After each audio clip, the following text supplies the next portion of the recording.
सभी को नमस्कार, सभी को राधे राधे। आज हम जानेंगे कार्तिक मास के अध्याय 3 के बारे में और भगवान कृष्ण और सेठ जी की कहानी के बारे में। तो आइए जानते हैं।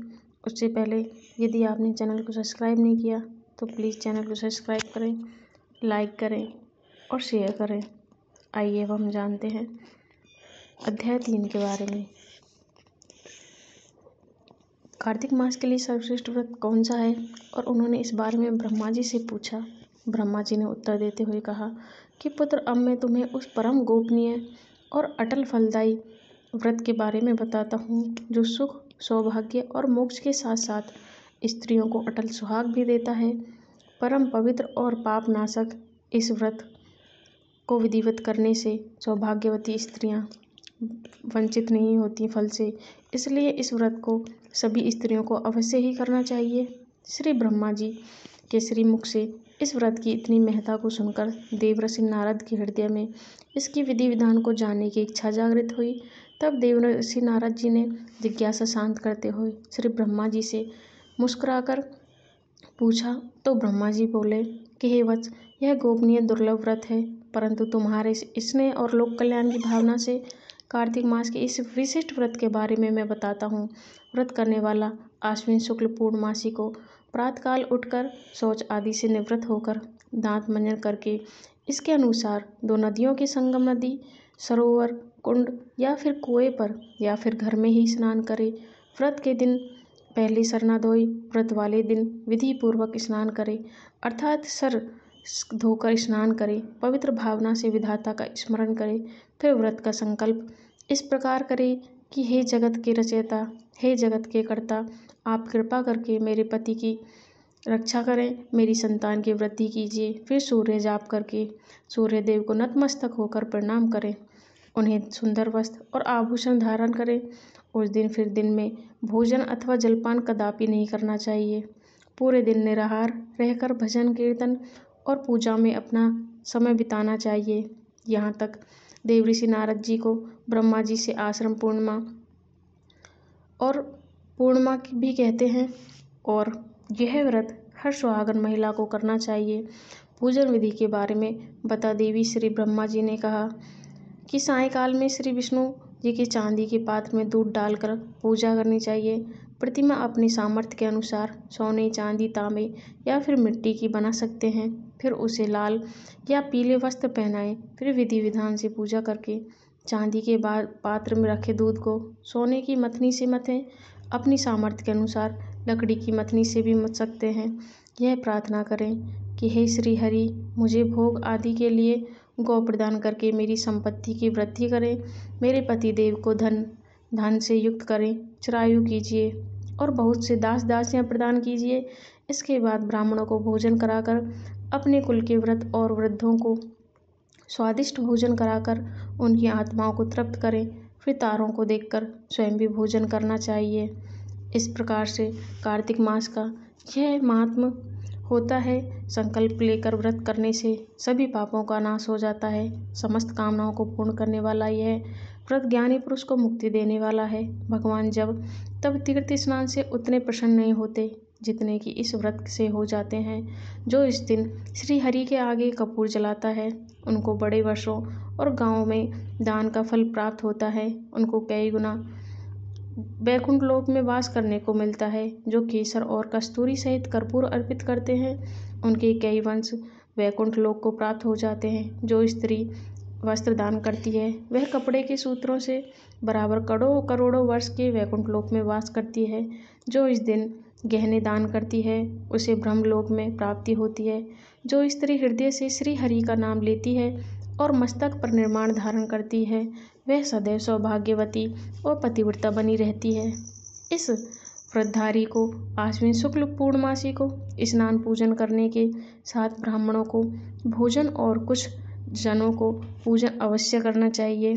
सायंकाल में श्री हरि का पूजन करने के बाद प्रार्थना करें कि हे हरि, यह व्रत मैंने आपके निमित्त किया है, अतः हम इस प्रकार की कमी न हो उसको आप स्वयं ही पूरी कर लें। श्री ब्रह्मा जी ने ये भी कहा है कि इस व्रत को करने की तो बात ही क्या है, जो इस दिन इस व्रत कथा को पढ़ या पढ़ ले या सुन ले उसको भी अश्वमेध यज्ञ के फल की प्राप्ति हो जाती है।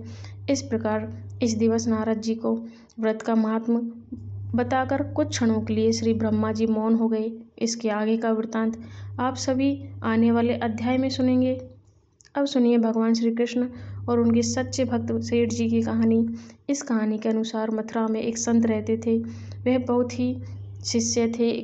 उनके एक सेठ शिष्य थे। सेठ जी एक बार कहीं बाहर घूमने गए। वहाँ घूमते घूमते वह कारोबार के लिए कहीं गए थे, तो वहाँ से एक संत के लिए सेंट लेके आए और उन्होंने सोचा कि संत इससे बहुत खुश होंगे। कन्नौज से लाया हुआ संत, वह बहुत खुशबूदार इत्र था, क्योंकि कन्नौज में खुशबूदार इत्र बहुत प्रसिद्ध है। उन्होंने इत्र की एक बहुत महंगी शीशी संत को भेंट करने के लिए खरीद ली।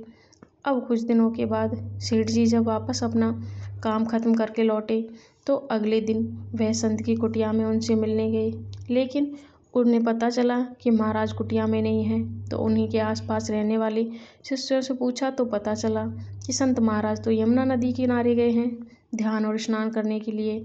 जब सेठ जी ने यह सुना तो वह भी वहाँ घाट पर चल दिए और घाट पर पहुंचकर उन्होंने देखा कि संत महाराज तो घुटने तक पानी में खड़े होकर यमुना नदी को कुछ देख रहे हैं। और संत महाराज यमुना नदी में कुछ इस तरह से देख रहे हैं कि अपने आसपास की उन्हें सुध ही नहीं, उन्हें पता ही नहीं कि आसपास में क्या हो रहा है। और यमुना नदी की तरफ देखकर वे मंद मंद मुस्कुरा रहे हैं। इस प्रकार जब उन्होंने बहुत दूर तक संत को वहाँ खड़ा हुआ देखा, तो वे सेठ उनके पास पहुँचे और प्रणाम करके कहने लगे, संत महाराज जी, मैं आपके लिए कन्नौज से इत्र की एक शीशी लाया हूँ। संत ने कहा, अच्छा, ये तो बहुत अच्छी बात है, लाओ मुझे तो। तब सेठ जी ने इत्र की शीशी संत महाराज को दे दी। संत महाराज ने बड़े प्रसन्न होकर सारी इत्र की शीशी जमुना जी में डाल दी। अब सेठ उदास हो गया कि मैं तो इतने मन से इस इत्र को महाराज जी के लाया और महाराज जी ने इसे प्रयोग में नहीं ली। मैं इतना महंगा इत्र महाराज जी के लाया, महाराज जी ने एक बार भी इसे प्रयोग न करके देखा और जमुना जी में डाल दिया। यह देखकर वह उदास हो गया और सोचने लगा कि एक बार भी संत इसे प्रयोग तो कर लेते, कम से कम मैं इतनी दूर से लाया हूँ, इतने मन से लाया हूँ। यह देखकर वह अपने घर लौट गया और संत उदास रहने लगा। जब संत 2-4 दिन हो गए तो उसकी उदासी कम हुई। सेठ जी फिर वापस से संत के दर्शन करने आया तो उसने बोला कि महाराज जी प्रणाम। तो महाराज जी बोले कि तुम्हारा इत्र तो बड़ा काम कर गया, इतना महंगा इत्र लेके आए तो उसका तो बहुत आपका काम आया। तो सेठ जी ने बोला कि महाराज जी, आप ऐसा क्यों बोल रहे हो, आपने तो उसे प्रयोग में ही नहीं लिया। आपने एक बार भी आपने उसे प्रयोग लेते, कम से कम मैं इतनी दूर से लाया। तो महाराज जी ने बोला कि उस दिन जब मैं जमुना जी के पास खड़ा था तो वहाँ कृष्ण राधा होली खेल रहे थे। तो जैसे ही राधा जी ने पिचकारी में रंग भरा तो मैंने इत्र डाल दिया, तो वो सारा इत्र कृष्ण जी के पास पहुँच गया। तो उसको विश्वास नहीं हुआ। सेठ जी बोले कि महाराज जी, मुझे तो इस चीज़ पर विश्वास नहीं, आपने जो बात बताई उस पर विश्वास नहीं हो रहा। तो उन्होंने बोला कि तू ऐसा कर, तू हर एक मथुरा के हरे कृष्ण राधा के मंदिर में जा, फिर तुझे सारी बातें पता चल जाएंगी। तो सेठ जी उस दिन सारे मथुरा वृंदावन में सारे मंदिरों में गया, जहाँ भी वो जा रहा था तो वहीं राधा कृष्ण की मूर्ति में से, उनकी छवि में से उसको लाए हुए इत्र की महक आने लगी। तो वो समझ गया। वो वापस से आया और संत महाराज के पैरों में गिर गया और रोने लगा। उसका भाव देखकर संत महाराज को भी कृष्ण की याद आई, वो भी रोने लगे। वो समझ गया कि मैं कितना भाग्यशाली हूँ कि मेरा इत्र श्री राधा रानी और श्री कृष्ण के द्वारा प्रयोग किया गया है, मैं धन्य हो गया। इस प्रकार वह महाराज का भी धन्यवाद देता है। तो इस कारण कहते हैं कि संत जो करते हैं हमें समझ नहीं आता, लेकिन अच्छा संत जो होता है वो बहुत अच्छा करता है, हमें वक्त लगता है समझने में। इस प्रकार से संत महाराज ने उसको समझाया कि जो होता है वो अच्छा होता है। सेठ उस दिन उदास हो गया था, इस प्रकार से उदास नहीं होना चाहिए, वक्त आने पर सब पता चलता है। इस प्रकार सेठ और कृष्ण जी की कहानी है। आपको अगला अध्याय अगली वीडियो में मिलेगा। यदि आपने चैनल सब्सक्राइब नहीं किया तो प्लीज़ सब्सक्राइब करें, शेयर करें और कमेंट बॉक्स में जो आपका भी कोई भी प्रश्न हो तो प्लीज़ कमेंट करें।